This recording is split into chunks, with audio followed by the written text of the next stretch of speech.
2-3 நாளாகவே வந்து பனி ரொம்ப அதிகமாகவே இருக்குது. அதனால் நம்ம 6 இருக்கிற ரிங்கில் வந்து சுற்றியும் வந்து கவர் பண்ணியாச்சு.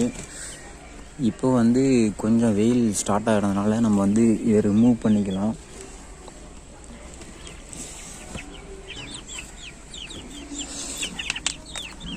டெய்லி நம்ம வந்து மஸ்ட்டாக நம்ம பார்க்குறது வந்து வாட்டரு, அப்புறம் வந்து தீவனம் ரெண்டுமே வந்து எல்லாம் காலி பண்ணிட்டானுங்க. எல்லாமே வந்து க்ளீன் பண்ணிவிட்டு மறுபடியும் வந்து ஃபில் பண்ணணும். டெய்லி நம்ம என்ன பண்ணுறோமோ இல்லையோ வந்து வாட்டரை மட்டும் சேஞ்ச் பண்ணிக்கிட்டே இருக்கணும். நம்ம வந்து பார்த்திங்கன்னா தண்ணி வந்து சுடு பண்ணி தான் கொடுத்துட்ருக்கோம். தொட்டி எப்போவுமே வந்து டெய்லி நம்மளால் க்ளீன் பண்ண முடியலனாலும் அட்லீஸ்ட் வாரத்துக்கு ஒரு 2 தடவைனாவது க்ளீன் பண்ணணும். நோய் பாதிப்பு வந்து அதிகமாகிறதுக்கு காரணமே இதுதான்.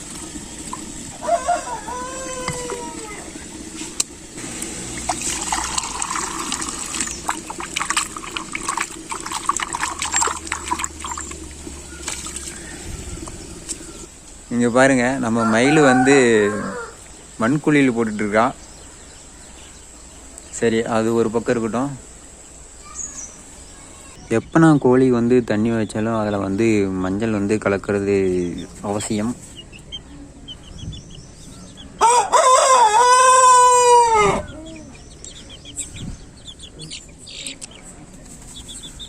கைப்பிள்ளைங்க எல்லாருமே வந்து தயாராக இருக்காங்க.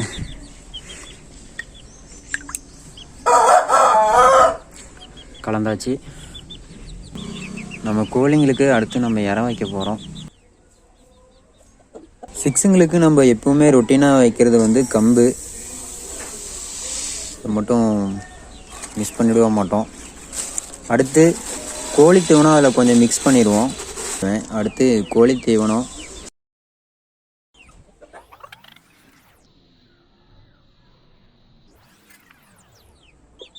கோழிங்களுக்கு சாப்பாடு ரெடி பண்ணியாச்சு. அடுத்து தண்ணியும் ரெடி பண்ணியாச்சு. அடுத்து வச்சிட வேண்டியதான். இருங்கடா வந்துடுறேன். கைப்பிள்ளைங்க செம்ம பசியில் இருப்பானுங்க போல். ரொம்பவே விரும்பி சாப்பிட்ற உணவு இது. டெய்லி நம்ம ரொட்டீனில் இது மஸ்ட்டாக வச்சுருவோம். நம்ம சேனலுக்கு புதுசாக வந்தீங்கன்னா மறக்காமல் சப்ஸ்கிரைப் பண்ணிக்கோங்க.